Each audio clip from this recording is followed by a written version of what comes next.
let's record. Okay. Okay, so yesterday was the income. We mentioned that this student only have two ways of earning an income. One was wages, one was dividends. And then you will notice all the zeros was when he didn't make any money, where he gets some dividends twice a year. This is a student, by the way, and you will see now that it is a student. Okay, when you do these exercises, it's very specific on in which cell you should enter what. So make sure that you guys do not just enter anything anywhere. Otherwise, the formula is going to be different. And if you enter the formula that they give you, but you did not use the cells that we are using or that they mentioned in the book, you guys are going to be in so much trouble because um, if they say B5 but you started typing in C5, obviously it's going to give you a whole different thing. So just always make sure that you use the right cells. Another thing, if you are doing Excel for your own things like a budget for yourself or something else, of course it doesn't matter. You can use whatever cell you like. Okay. Now in this exercise, we ought to leave row 7 open. So you will notice, by the way, I didn't show you yesterday, but if you want to select an entire row, you just click on the gray area and basically the one that contains the number. Just bear in mind that this will be selecting all 1,000 columns plus 1,000 plus columns. So if you wanted to in fact make everything red like that, it's going to be red until you get to the end of the spreadsheet, which is going to take a whole day of scrolling. So I'm just going to remove that again, because what is, if you print something like this, it's going to print a whole ram of paper. So it's going to be a mistake that we make, and we don't want to waste paper. Okay, so we're leaving this line open and we're starting in A8, and gonna put my paper under the study lamp. You guys don't know this, but I actually wear reading glasses, but I never wear them. Should wear them. Never do them. Should. Okay, so let us continue. So we are going to just enter a little title here saying expenses the same way we did here. Now, we are creating a pie chart when we are done with this sheet. Mentioning sheet, just remember that this whole Excel thing is called a book, but we are in sheet 1. I think we will create another sheet later for the pie chart. All right, so in this sheet, we are creating a pie chart. When we create a bar chart or a column chart, we usually leave this cell open. And the reason for that is it is the shift between axes. In other words, the X and Y axis shifts there. So just keep that in mind. If we were in fact doing a bar chart or a column chart, we would maybe not have entered income and expenses right here. We would have started our headings in B, not A, and then in 9, not 8. So this cell would have been blank. But we will probably get there still. Okay, so here we are making another list. To make a list, you just need to type the first word of the list. By the way, you can also do a list for days of the week as long as you do one word. If I say Wednesday, the next one will be Thursday. If I say Monday, the next one will be Tuesday, depending on where you start. If I say spring, the next one will be summer. So it will continue your list in the order, in the natural order, should I say. So just keep that in mind. So when you do a list, you type the first word. You must press enter. In other words, the block must turn to a green, rectangle. And there is a little tiny square in it. And then you just place your mouse on it and you scroll sideways to December. And you will notice that there is a screen. I could go on and on forever. You will see that it starts over again if you look at my screen tip. But I don't need to start over. And of course, like I did yesterday, I will once again just insert the word title, total, because remember what we said yesterday, this total column adds the different incomes, okay? Whereas this one adds for each month. And this one in N6 adds everything, all the different incomes from all the different months. So this will be your total of totals. I always love that word. Okay. So what is his expenses? So you will notice now, when I want to list things underneath, I will press enter. When I want to go on sideways, I will use right arrow, because if you press enter, you're going to go down. So best thing to use enter if you want to go down. So we'll list down for now. So he has some rent, some food, some tuition, some books, some entertainment. So I guess he's going to the movies sometimes. By the way, is it called payment or payments? I'll see later when we format. Um, Going to the movies has become extremely expensive. Not that I went to the movies last year with my miscellaneous. How do I spell miscellaneous? Yo, guys, my English. If this is a spelling mistake, I'll fix it later. It doesn't show spelling mistakes in Excel, by the way. Okay, it doesn't look right. So I went to the movies last year. We don't have a cinema in our very small little town, but my 5-year-old, then 4-year-old, had never been to watch a movie. We don't, I don't, not that we don't like it. Oh, I'm recording now all this nonsense, but anyway, it was expensive. Yo, it was just the three us girls, and it was so expensive. Sure, so it's not a regular thing. Okay, so this guy has some rent, and the rent stays the same for each month. And yesterday I showed you guys that you don't need to type it 12 times, right? By the way I entered it now was 400, and I'm using my delete button on my keypad. So even though it is a point on my keypad, it shows as a comma over here. Look, your laptop may be different. Some settings make 1,000 separators, comma. In this case, when we format this whole thing, it's going to be a space. But don't worry. As long as you just don't enter it with an alphabetical comma. Remember what I showed you guys yesterday is that when you insert rand or the R symbol before these things, it's going to pick it up as a word. Okay, so don't do that. Okay, by the way, let me show you. I know it's interesting. So if I say rand 200, in this case it did actually work, but yesterday it didn't, so I wonder why. Let's see if it's going to pick it up if I make it current. Okay, it did pick up my currency as rand. I wonder, I guess it would probably also work with pound, dollar. Didn't work with dollar. Interesting. That's very interesting. Okay, so probably because our setting isn't a dollar on my computer. But notice what happens. Dollar didn't go to the right side of the cell. A number always goes to the right side, and this stayed on the left. So of course I should not have entered the dollar. Never enter the currency, because we are actually formatting the currency to be included. Okay, so we typed it once. The range stays the same throughout the year. So we're just going to take our mouse and pull it to the right until we get to December. You don't have to retype it 12 times or 11 more times because human error. Okay, remember what I said yesterday. You may feel, oh, it's such an easy number. But what if your finger just pressed something else accidentally? Okay, really, don't do it. Okay, so this guy has a food budget of 300. Okay, so once again, you can just remember to press enter. Okay, otherwise it's not going to work. And then go to 12 again.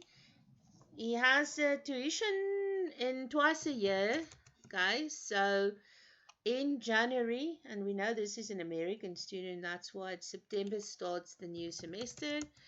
Okay, all the things in between are 0, so you can just click or type 0 and just drag 0 out. Okay. I may be going a bit faster than yesterday, but because I did this yesterday already. Okay, he has books. He has books only twice a year, and that's probably in the beginning of the semester.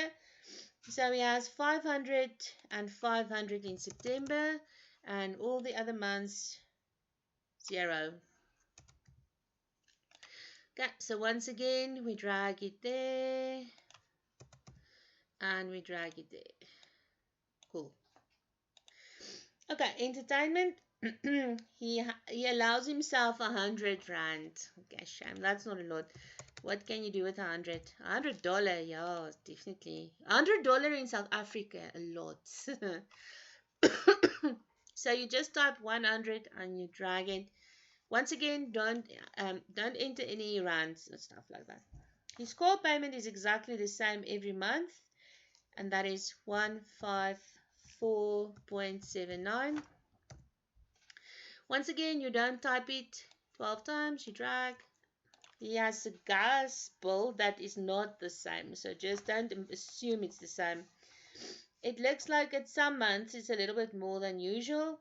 It is 100 rand for up to April. So up to April. And then he has it at 150 for 3 months. So then 150 for 1, 2, 3 months. And then we are back at 100 for the rest of the year. Probably summer, and there's some aircon and so on. And then miscellaneous is just 100 a month. Okay. So once again, you will just enter it like that. All right. Okay, now comes the calculations again. So, like we said yesterday, there's many ways that you can calculate these things. For the first one, it was easy because we only had two. So if you said 1 plus, plus, plus, plus, so it could have been like that. I'm just quickly going to show you for interest sake how you could have done it as well. Always remember that you start a formula with an equal sign, okay? And then you click on the value of the cell or the cell address, not the value. You click on the cell that contains the value, but don't type in the value, okay? So you could have done it like this, okay? You could have said this plus this plus this plus this, and you could have done this all the way, and you would have seen it's going to say B9 all the way. Okay, there isn't something after B16. It would have given you the right answer, definitely. And remember, when you drag it out, because we used the B and the values B, 8, 9, 10, so on and so on, it goes over to become C, C, C, C, C, and that becomes D, and that becomes E. So, of course, this is all correct. It will give you the correct answer, but that is not a function. This is just adding it together. So you might as well have taken the calculator, but the calculator is not able to say A plus B plus C. So in this case, this is a very basic way of adding things together in Excel, but of course, not a function. Okay, the right way to do it is, of course, saying equal sign sum. And when you say sum, you will see all the functions appear in this little, I'm calling it a ribbon, it's actually a little list. And in here, you can actually select the one that you want. We are only going to do the first one or two. I'm not even sure if we're doing the second one. But anyway, we're only going to use some of these. But when you are doing the advanced Excel course, you may do some more. Okay, so equal sign sum, double click on it. Now you notice that I'm going to take my mouse and I'm going to select the range. Okay. A range is just a lot of cells usually next to each other. Once again, if I wonder if we're going to do it in this course, I can't remember, but you do get ranges that are not next to each other or not adjacent, if that is the nice word, but you can still use them. In this case, it is just one range, no cells all over the place, just a little range, nicely like this. Okay. Okay, what does the colon in between mean again? It means up to. So in this formula, it reads like this. Add everything together from B9 to B16. This being B9, this being B16. But as you can tell with this moving border, it does include everything in between as well. Close the bracket. I said yesterday, you don't have to close it. It will still work, but I'm closing it. Okay. Now, it gave me the exact same answer as when I said plus, plus, plus, plus, plus. Okay. But this is with a formula that is a function. Okay. Now, notice that the other ones are still with the old formula. So to replace the old formula, I will just click in the block that contains my new formula and I will cover them right like that. And of course, the formula will now be changed. Because I clicked in the cell, Excel kind of predicts, okay, the next one will be the next column. Okay, so here I started with B, as you can see, B9, B16. Here it is C9, C16, D9, D16, E9, and all the way to M. Okay.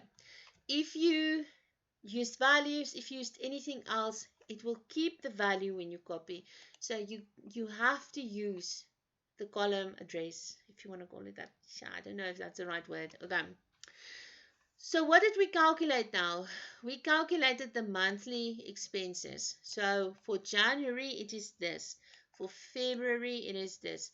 So you can tell now how much this guy is spending per month, or what his budget is saying his expenses are for each month. Okay, now we are trying to determine what is the amount for each of his expenses, not per month, but per year. So now we want to calculate rent. How much rent does he pay per year? Okay. The formula is exactly the same. Once again, if you wanted to do this, it would still give you a right answer. Plus this, plus this, plus this, plus this, plus this. I'm just doing this to annoy you. Okay, you could have done that. Don't do that. It still gives the right answer though.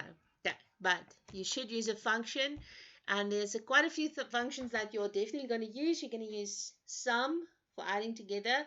You're going to use max, min, that is going to be biggest, lowest. You're going to use average, and if. Okay. We'll talk about if when we get there. And now I'm making a range. As you can see, my range is now going to the right, but no cell is skipped. My range is just solid block, and of course it contains all the months for rent. Close my bracket. Oh, I never set my function. You see, I'm talking too much. So once again, I'm saying SUM for sum, and then I'm double clicking on sum, and now I'm making a range like this. Close the bracket, and here I have my value. So you can see that it is now adding together everything from B9 to M9. So once again, once I have my answer, I can just pull down on the square, go down, and here you will see it took the same formula, it just changed the number. So here we have 9, here we have 10, 11, and so on and so on. Okay, now here where you get to 18, you will see this is the total of all my totals. So this is all the monthly and all the different expenses added together. So his income is 20,004, but his expenses are 18,018, which means he's supposed to have a little bit left at the end of the month. Right. So there's one more calculation that we need to do before we are done with this part, and that is to calculate the net. Okay. So as when you do this, and if you go through the slides, you will see that we are supposed to leave a line open, and here we just write net. And so how many formulas have you done now? You've basically done only one, because we've done sum. And it's not really a formula, it's a function. Okay, but this that we are going to use now is just a formula, and it is how to calculate the net. Okay, so here we have an equal sign once again. Now we are just going to select one from each category, if you want to call it that. So I'm going to say my income, my total income for January. Now I'm using minus. Remember to use minus in the number pad on your keypad on your laptop, and then the total of the expenses. So you are saying my total income for January minus my total expenses for January. And as you can see, it just selected this one cell and this one cell. But my formula is exactly the way, just a little maths thing. Okay, just remember to always use an equal sign. So it is B6 minus B17. What is up with the dogs? Okay, so I never need to do more than one, unless of course it's an absolute high value. We're getting to that much later, But in this case, we are just going to duplicate this formula all the way to the end. So since I have done it once, I don't need to do it again. And now I'm just dragging all the way. And yes, you can include the total because now you also know my total income minus my total expenses. So this guy has 1986 left at the end of the year. But just just notice here that it does go into a deficit sometimes. So so when he looks at this, he's probably saying, I might have to cut something. My miscellaneous will have to be cut with 50 perhaps, and my entertainment, no entertainment during these months, something like that. But that is why we do a budget, so that we can plan ahead and so that we can cut where we need to and so that we can plan accordingly. All right. Okay, I'm just going to stop my recording, then I'm going to allow you guys to ask me questions.